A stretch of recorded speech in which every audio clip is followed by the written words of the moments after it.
किसान आंदोलन से लेकर 26 जनवरी के दिन हुए उपद्रव और उसके बाद दिल्ली में इजरायली एम्बेसी के बाहर हुए बम धमाके ने सुरक्षा की कई चुनौतियों को खड़ा कर दिया है, उनकी निशानियां दिखा दी हैं।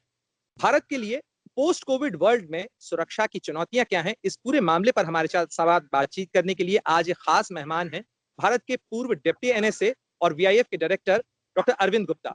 अरविंद जी, एबीपी न्यूज में आपका स्वागत है। नमस्कार। सवाल यही आपसे कि इजरायली एम्बेसी के बाहर जो बॉम्बिंग, पहला मौका नहीं था जब इस तरीके से इजराइल के किसी हित को या किसी एम्बेसी को टारगेट करने की कोशिश की गई। हमने देखा 2008 में मुंबई आतंकी हमले के दौरान भी इस तरीके की चीज हुई, 2012 में भी हुआ। आखिर इसे किस तरीके से देखा जाए, इसके क्या मायने हैं?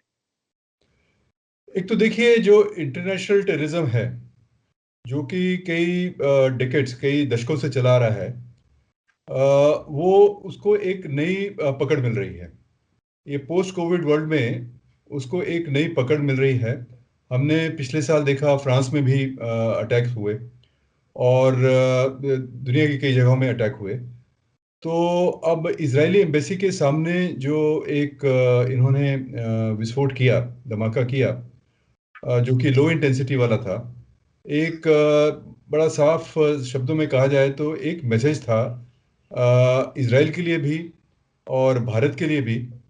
और इसमें अब भी तो इन्वेस्टिगेशन वगैरह चल रही हैं, लेकिन इंटरनेशनल टेररिज्म जिंदा है और मजबूत हो रहा है। ये मुझे लगता है कि इसमें उस प्रकार से देखना चाहिए। सर, आपने जिक्र किया इजरायली एम्बेसी और इजराइल और भारत के रिश्तों को टारगेट करने की कोशिश को लेकर। ये ऐसे दिन हुआ 29 जनवरी को जब भारत और इजराइल अपने कूटनीतिक संबंधों को या फुल डिप्लोमेटिक रिलेशंस की 29वीं सालगिरह मना रहे थे।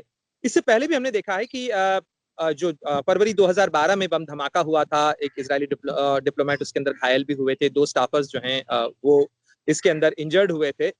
तीसरे देश की भूमिका के तौर पर कुछ ईरानियन नेशनल्स का नाम भी उसके अंदर आया था। क्या इस तरीके से भारत इंटरनेशनल टेररिज्म या किसी तीसरे देश के हितों को प्रभावित करने या दूसरे देश के हित को प्रभावित करने के लिए एक बैटल ग्राउंड बन सकता है? क्या इस तरीके की चीज एक बार फिर दोहराई जा सकती है? ये समस्या या ये चुनौती कितनी गहरी है? इंटरनेशनल टेररिज्म जो ग्रुप्स हैं, इन लोगों के लिए कोई भी देश बैटल ग्राउंड, पूरा देश ही, पूरा संसार उनके लिए एक बैटल ग्राउंड है। और भारत जैसी जगह जहां डेमोक्रेसी है, जहां की एक पुरानी हिस्ट्री है टेररिज्म की, और जहां हमारा जैसे कुछ देशों के साथ हमारा संबंध बड़ा अच्छा है, जिसमें कि इजराइल एक प्रमुख देश है, तो इसमें कोई आश्चर्य नहीं है कि भारत की सरजमी को एक ऐसा कांड करके एक फोकस किया जाए कि इंडिया इजराइल रिलेशन के ऊपर भी फोकस किया जाए, और इजराइल की जो नीतियां हैं या इजराइल जो मिडिल ईस्ट में इस समय हो रहा है उसके ऊपर भी एक अटेंशन लाई जाए। क्योंकि आप देख रहे हैं कि पश्चिम एशिया में पिछले कुछ महीनों में एक बहुत बड़ा बदलाव आया है। इजराइल के संबंध कई अरब देशों के साथ अब सुधर रहे हैं। यूएई के साथ वहाँ पे एम्बेसी खुल गई है। लोग कह रहे हैं कि शायद अब सऊदी अरेबिया के साथ भी इजराइल के रिलेशन हो जाएंगे। तो एक जो समीकरण है वहाँ पे वो बदल रहे हैं। तो इसमें कम से कम 3-4 बड़े बड़े ट्रेंड्स जो हैं, जो कि इस समय हम देखने में मिलते हैं। और ये जो टेररिस्ट ग्रुप्स हैं, जिनकी एक पॉलिटिकल मोटिवेशन भी रहती है, जिनका कि एक रिलीजियस मोटिवेशन भी है, तो ये सभी मोटिवेशंस को मिला के अगर देखा जाए तो मुझे कोई आश्चर्य नहीं है कि ऐसे अटैक्स हो रहे हैं, और ऐसे अटैक्स भविष्य में भी होने की आशंका है। सर, बीते कुछ समय में जो है भारत में जितने भी आतंकवादी हमले हुए हैं उसके अंदर पाकिस्तान या पाक बेस्ड टेरर ग्रुप्स की भूमिका जो है वो पूरी तरह से सामने आई है। क्या इसके पीछे भी कुछ आशंकाएं उस तरफ इशारा करने वाली हो सकती हैं? क्योंकि कुछ समय पहले पाकिस्तान के अंदर बड़ी रैली निकाली गई थी इजराइल के साथ पाकिस्तान के संबंध न हो या इजराइल के खिलाफ नाराजगी जताते हुए। तो क्या इन चीजों की भी संभावना हो सकती है या आशंकाएं हो सकती हैं? देखिए, इसमें पूरी तरह से तो तभी मालूम चलेगा कि जब इन्वेस्टिगेशन हो जाएगी और किन लोगों ने किया उसके ऊपर कुछ हमें पता चलेगा। अब जैसे इसमें मैंने देखा था कि कोई सोशल मीडिया से मालूम चला, कोई एक अननोन सा कोई ग्रुप है, उसने कुछ कहा है कि साहब हमने तो ये तो ट्रेलर है, कुछ इस तरह की बात की है। लेकिन अभी ये कहना बड़ा मुश्किल है कि इसके प्रिसाइज रीजंस क्या हैं। लेकिन ये जरूर है कि इजराइल को एक मैसेज था और भारत और इजराइल संबंधों पर एक आघात और चोट थी। ये तो देखने में आता है। तो इस डिस्क्रिप्शन में कई तरह के ग्रुप्स जो हैं वो इसमें आ सकते हैं। आईसिस आप जानते हैं, आईसिस मिडिल ईस्ट में एक बहुत बड़ा ग्रुप है और वो अपना फैलाव दूसरे देशों में भी करने की कोशिश कर रहा है। तो क्या ये जिस ग्रुप ने किया या जिन लोगों ने किया वो उनका कोई आईसिस के साथ कोई संबंध था? फिर इंटरनेशनल टेररिज्म में एक ग्रुप का दूसरे ग्रुप के साथ कोई तार जुड़ना, ये कोई इतना डिफिकल्ट नहीं है। तो एक अभी कहना बड़ा मुश्किल है कि एग्जैक्टली कौन इसके पीछे है, वो थोड़ा सा इन्वेस्टिगेशन का इंतजार करना पड़ेगा। लेकिन जो आपने कारण बताए उसकी संभावना एक हो सकती है। सर मैं आना चाहूंगा इस चीज के ऊपर कि पोस्ट कोविड वर्ल्ड में जैसा आपने कहा कि भारत के लिए और खासतौर पर एक लोकतांत्रिक देश होने के कारण सुरक्षा की चुनौतियां हमेशा रहती हैं और बढ़ भी गई हैं, खासतौर पर पोस्ट कोविड वर्ल्ड में। पिछले कुछ समय के दौरान हमने देखा है कि आंदोलनों की आड़ लेकर सेपरेटिस्ट एजेंडा को आगे बढ़ाने की कोशिशें भी हो रही हैं। इसके अलावा डिस्टेबलाइजिंग जो फोर्सेस हैं वो भी काफी सक्रिय हुए हैं ऐसे समय में, जबकि बॉर्डर के ऊपर भी टेंशन बढ़े हुए हैं। पोस्ट कोविड वर्ल्ड में भारत के सिक्योरिटी चैलेंजेस आप क्या देखते हैं या वो किस तरीके से गहराते हुए नजर आ रहे हैं? एक जो पोस्ट कोविड वर्ल्ड में देखने लायक चीज़ ये है कि सिक्योरिटी सिनेरियो या सिक्योरिटी सिचुएशन बहुत कॉम्प्लिकेट हो गया है। आपने देखा कि ये बिल्कुल उम्मीद नहीं थी कि बॉर्डर के ऊपर एक इतना बड़ा मुद्दा खड़ा हो जाएगा और मिलिट्री कॉन्फ्रंटेशन हो जाएगी। हमारे कुछ जवान भी उसमें शहीद हुए हैं। इंडिया चाइना रिलेशंस के ऊपर इतना एक असर आएगा, ये एक पोस्ट कोविड वर्ल्ड में ही है, क्योंकि पोस्ट कोविड वर्ल्ड में समीकरण दुनिया में बदल रहे हैं। एक तरह की एनार्की हर जगह आ रही है, क्योंकि देखिए ये भी सामने देखने में आया पोस्ट कोविड वर्ल्ड में कि डेवलप्ड कंट्रीज भी जो हैं वो भी शायद इन चुनौतियों के लिए पूरी तरह से तैयार नहीं थी। तो एक तरह की वीकनेस देखने को नजर आती है। आप किसी भी डायरेक्शन में देखिए, चाहे वो हेल्थ फ्रंट पे देखिए, चाहे वो आप पॉलिटिकल फ्रंट के पे देखिए, इकोनॉमिक फ्रंट में बहुत बड़ा बदलाव आया है। पूरे देश, पूरे संसार में इस समय इकोनॉमिक सिचुएशन खराब हो रही है।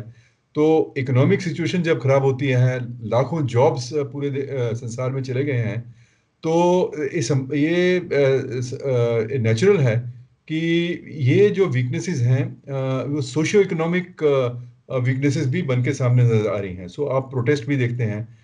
तो ये जो पहले कुछ ट्रेंड्स थे जो कि कोविड से पहले थे, वो और सशक्त और गहराते चले आ रहे हैं।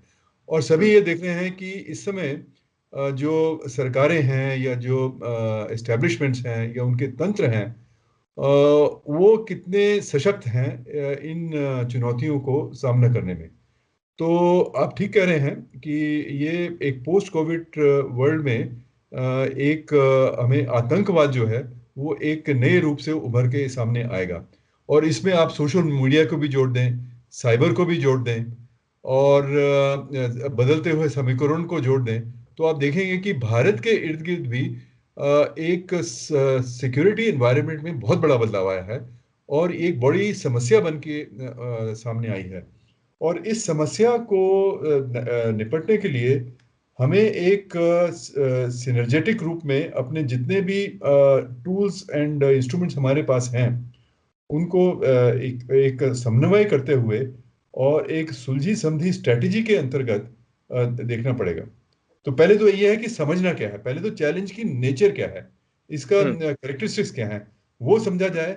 और फिर कैसे हम इन सबको एक होलिस्टिक रूप में लेते हुए, whole of government and whole of society approach लेते हुए इन चैलेंजेस को,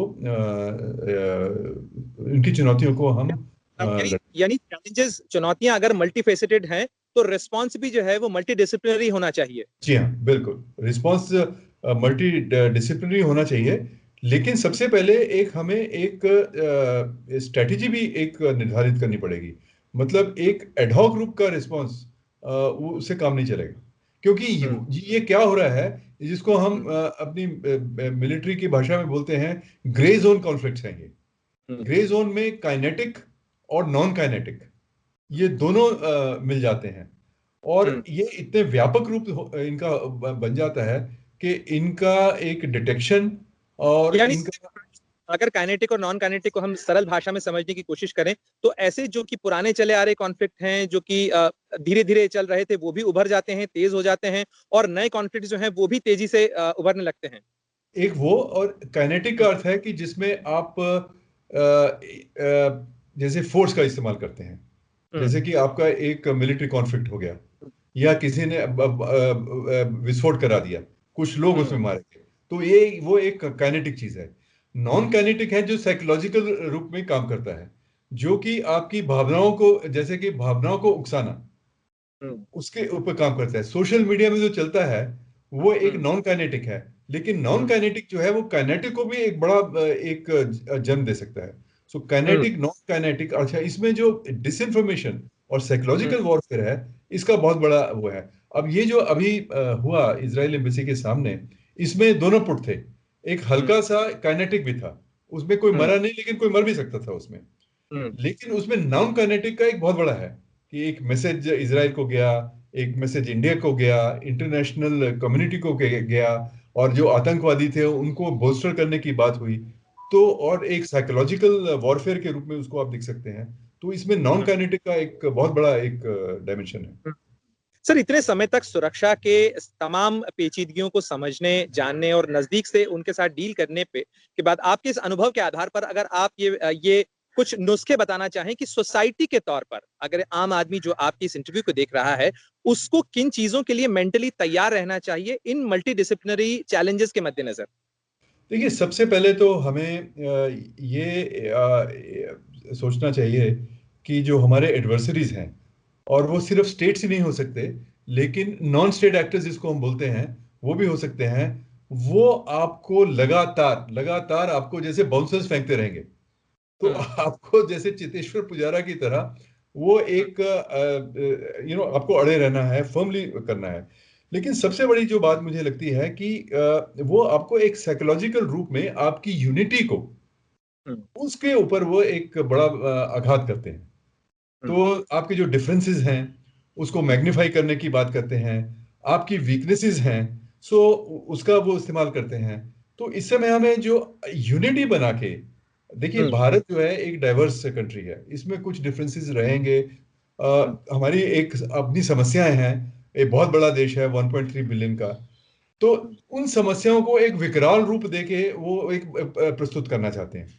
लेकिन हमें हमने अपने ऊपर आत्मविश्वास सबसे बड़ी इसमें बात है, और एक दूसरे के ऊपर विश्वास रखना बहुत जरूरी है। जो हमारे जो डिफरेंट ओपिनियंस वगैरह हैं, हमें ये चाहिए कि वो उसका कोई इस्तेमाल ना कर पाए। इसलिए सोशल मीडिया में जैसे कुछ खबरें आती हैं, उसको बड़े ध्यान से हमें एक विश्लेषण करना चाहिए, और भावनाओं में नहीं बहना चाहिए। दूसरा ये है कि इन लोगों के साथ काइनेटिक का भी बड़ा इंपॉर्टेंट है। तो हमारी जो आर्म फोर्सेस हैं, हमारी जो एजेंसीज हैं, इंटेलिजेंस है, मिलिट्री है, जो हमारी इकोनॉमिक पावर है, सो ये कॉम्प्रिहेंसिव नेशनल पावर को बड़ी जल्दी ही बनाना और उसको एक खड़ा करना is very very very important. तो जो डिटरेंस है, जो दूसरे हमारे देश हैं या जो एडवर्सरी हैं, उनके प्रति एक डिटरेंस को खड़ा करना, हमें ये नहीं कि हर समय जाके एक युद्ध करना है या उसमें वो नहीं, लेकिन डिटरेंस को खड़ा करना, चाहे वो मिलिट्री हो, न्यूक्लियर हो, कन्वेंशनल हो, और फिर हमारी इकोनॉमिक, हम्म, और इकोनॉमी को सुधारना। सो इसमें बहुत चीजें आ जाती हैं, इसमें hmm. We have to be very very careful. But I think united we stand is the one of the most important things. इस समय एक रहना, एकजुट रहना, वो बहुत इंपॉर्टेंट है। हम्म। यानी निश्चित रूप से जो चुनौतियां हैं उसका मुकाबला हम तभी कर सकते हैं जब हम एक साथ खड़े हों, और कॉन्फ्लिक्ट डिफरेंसेस जो हैं वो कॉन्फ्लिक्ट में तब्दील ना हो। इसके लिए जरूरी है कि कुछ रेड लाइंस जो हैं वो पूरी सोसाइटी के सामने क्लियर। जी हाँ, एक सोसाइटी में एक ऐसी जागृति आनी चाहिए कि हमको अटैक किया जा रहा है। हम वो हमारा फायदा उठाने की कोशिश कर रहे हैं। तो जागरूकता एक बहुत आवश्यक है और एक दूसरे के साथ मिल बैठना और अपने डिफरेंसेस को इतना बड़ा ना बनने देना, that is I think very important.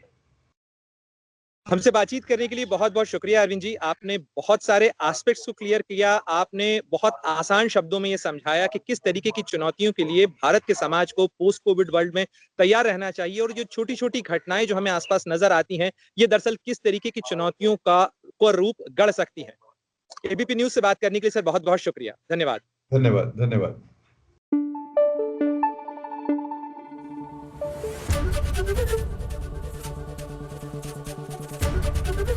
ABP news आपको रखे आगे।